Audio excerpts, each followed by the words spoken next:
of the bulletin, and our associate editor Noah Otieno joins me in studio now to talk to the men behind power, to talk about the talks behind the talk. Noah.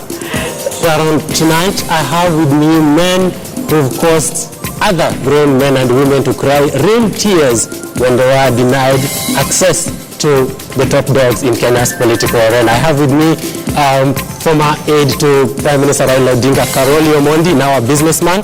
I also have with me the Vice Chairman of Jubilee Party and the man who was very instrumental in the merger between TNA and URP, David Murathe. Gentlemen, welcome. This is KTN News, and tonight we want to talk about campaign strategy, especially what is going on now between those two main coalitions you've just watched on TV. And first I'll start with you, Caroli Omondi, because you are closer to this than David. When exactly should election campaign issues become clear? Are the current main contenders for State House telling us exactly what they are running on, or when should we expect them to tell us exactly what they stand for? Thank you very much, Noah. Are you talking about the manifestos, or what is it that... the policies and... Yes, you know, you have to sell something. You have to sell yourself on a certain agenda. What is Raila Odinga, for example, running on? What is Uhuru Kenyatta running on, apart from talking at each other all the time? Thank you very much for that clarification. I think what is important is to look at politics as a continuous process and not something that has timelines when it starts and ends. So there's a track record that any political leader should have in public life. And this track record starts much earlier than even the time you go into elections. By the time, you know, if we had politics of ideology in Kenya, or politics of issues, these things would start at the time somebody attains the age of 18.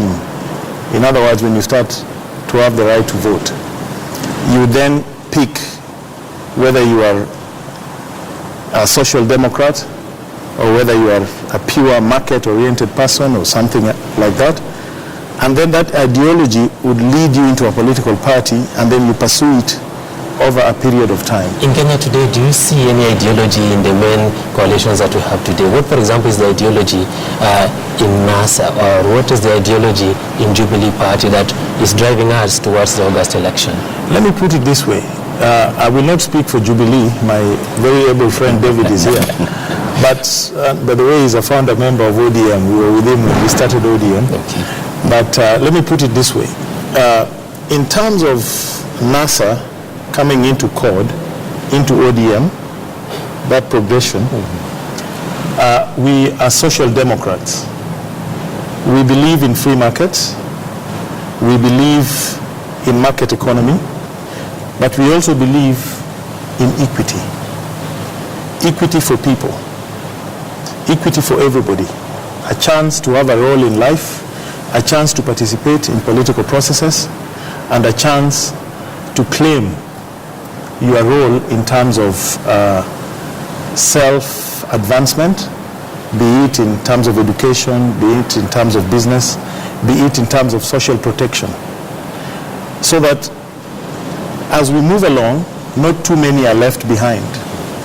And David, do you feel that ideology in NASA? Do you see it? Do you see that so-called social democracy? Do you see NASA, CORD, ODM moving together with the people and selling that clear message to Otieno and Wanjiku that, look, this is why you should vote us in and vote Jubilee out? I don't see it in Kalonzo. I don't see it in Musalia. I don't see it in Weta. Probably Raila. But you had him right. He started with NASA, CORD, ODM. He's actually talking about the ODM philosophy. So not the NASA philosophy? It is not the NASA philosophy.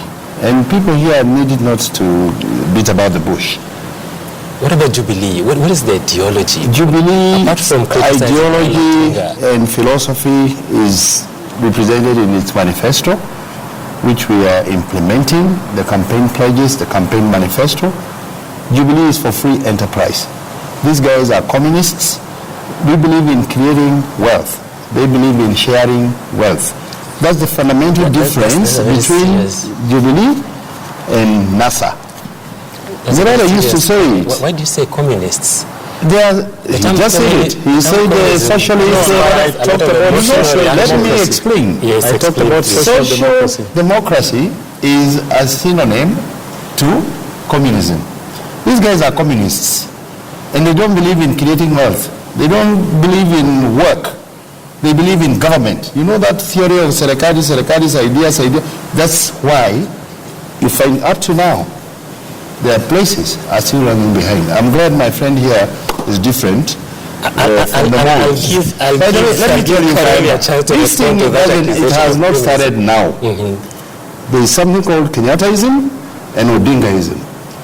And you can see, you go to Kibera, where somebody has been an MP for 4 terms, and look at the slum, the sewage, the rubbish, I and then look at other areas where Kibaki's 3 years or so, David, you see the roads, look at Uhuru, 3.5 years, the SGR, look at the difference. No, let me explain something. That's the question I want to ask Caroli. Could I explain something on that issue yes, of Kibera?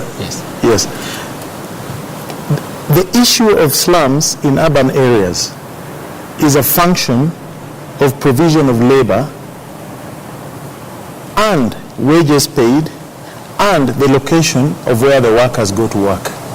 Kibera exists simply because we don't have a proper transportation system that can move labor from one point. About transportation? It is transportation. All the people you see in Kibera. Is it not about affordability of all housing? That issue of affordability of housing, affordability of transport, affordability of everything is a function of supply of labor and where the workplace is. My friend, people stay in Kibera. Let us Nairobi County government is under ODM. It's all right. It's under an ODM governor. Let us put a no, let's go slowly. That's a topic for these people. Let me ask you. No. I think it's very. Let's be fair here. I agree. Let me ask you something. My friend, let me ask you something. When we try to relocate those people so that they can move like to the river, then you can do a modular to bring the transportation infrastructure that he's talking about. The modern high-rise buildings, they refused. You know why?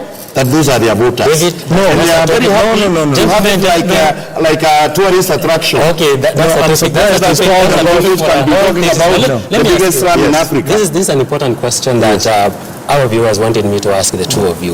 And I'll start with you, Caroli. The delay in naming a flag bearer in NASA, is it a campaign tactic? Is it a sign of indecision? No, I don't think there's any delay in naming a flag bearer. Just less than 6 months to the election. No. I mean, IEBC, under the very able leadership of the good lawyer Chebukati, gave us the timelines yesterday. When a political party is supposed to nominate their presidential flag bearers, is sometime in May of this year. But Jubilee supporters already know whom they are voting for. No, Jubilee supporters have a sitting president. In 2013. Jubilee supporters have a sitting president who is in office. There's no contest within Jubilee for the nomination of their presidential flag bearer. Because of time, let me ask the same question to David. I will give you an example. Is it a delaying tactic? Is it a campaign tactic, or is it a sign of indecision? When did we nominate Kibaki actually in 2002? And by the way, what is he talking about? When we went to 2013, we were campaigning against the then core principal, who was the prime minister. We were campaigning against the sitting vice president. The highest we had was a deputy prime minister who was shackled by an ICC case. The fact that they've come together anyway, what difference does it make? Kalonzo was with Raila, Musalia, his votes were counted with Raila, Weta was with Raila. What new are they bringing us? And we even know the lineup. Why are you wasting our time? Our time is running out, Caroli. We are wasting our time. We know the lineup. This question, we can't and the lineup is Raila and no other issue. We can't go home without talking about this other question. This is something that viewers said, if I don't ask you, then I shouldn't even bother being on KT News again. The wars that are fought at the tallying centers on election nights, when Kenyans are expecting results. We see it in Ghana, we see in the US, very organized presentation of election results, we see the government in full force, the army, the police, the IEBC heavily protected, and the opposition crying all the time that they're being blocked from that so-called tallying center. What is this problem with the National Tallying Center? What happens exactly? Why is it so critical to guard that place with guns? Let me tell you. Let me start with you, David. You are starting with me. Yes. Do you know, in the last election, by Monday evening, everybody knew everybody's numbers. They knew our numbers, we knew their numbers. All that hullabaloo between Monday and Friday, when they were officially announcing, they had agents in all our tallying centers. We had agents in theirs, except that in our case, they chased ours away. Observers were in our areas, were not in ODM areas.